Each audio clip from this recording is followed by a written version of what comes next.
बरसात की वो रात थी जब आसमान जैसे शहर पर झुक आया था। बादल इतने नीचे थे कि लगता था हाथ बढ़ाओ तो छू लो।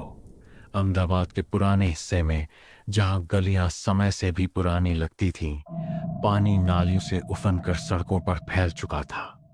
स्ट्रीट लाइट बार बार झपक रही थी और उसी गली के आखिरी मोड़ पर खड़ा था मकान नंबर 17/A। बाहर से साधारण, अंदर से अजीब तरह से खामोश।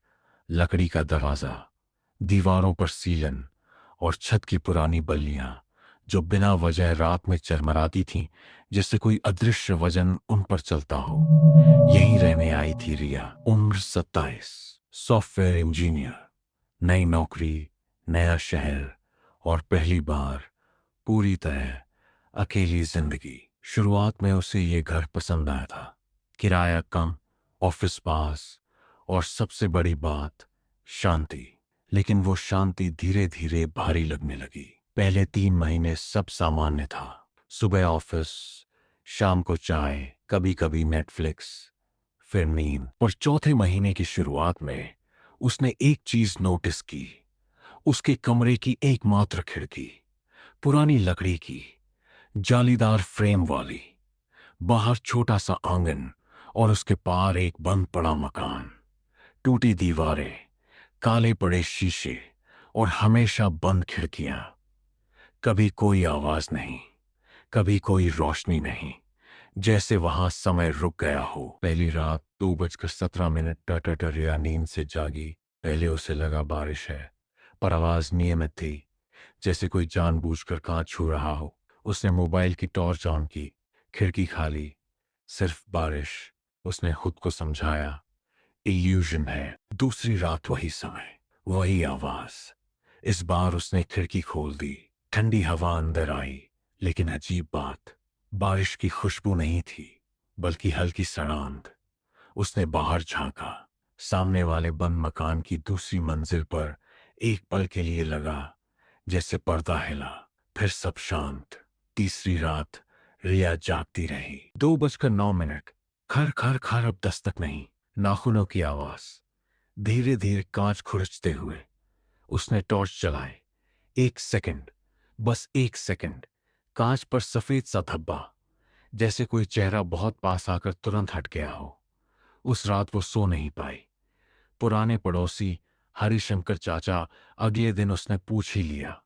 चाचा कुछ देर चुप रहे, फिर बोले, उस घर की तरफ मत देखा कर बेटी, वहां कहानी खत्म नहीं हुई है। उन्होंने बताया, मीरा, 20 साल पहले रहने वाली लड़की, एक रात गायब।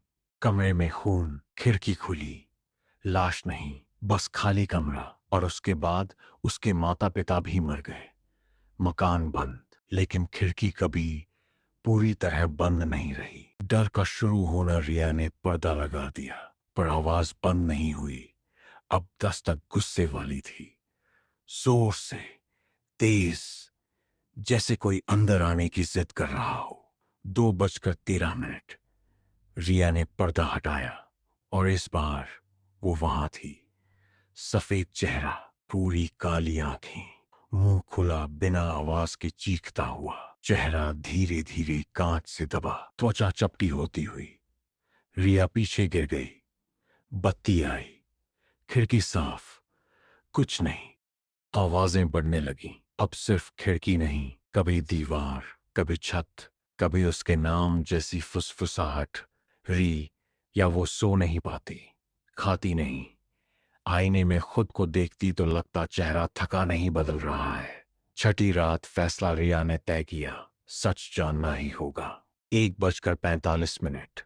टॉर्च, मोबाइल, छोटा चाकू। वो बंद मकान में घुस गई।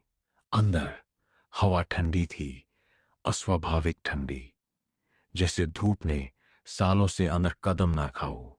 सीढ़ियां धूल से ढकी, हर कदम पर आवाज गूंजती।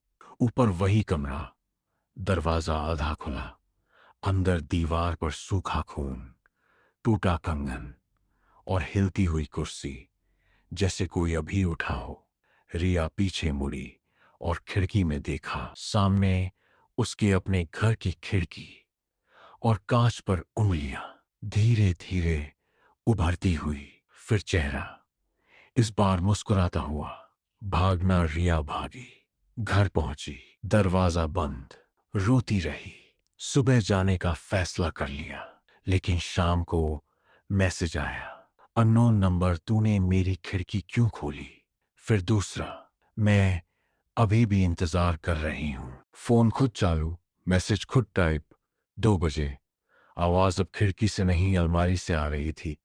दरवाजा धीरे धीरे खुला। अंदर लाल साड़ी, खून लगा किनारा, फुसफुसाहट, अब मैं तेरी जगह लूंगी।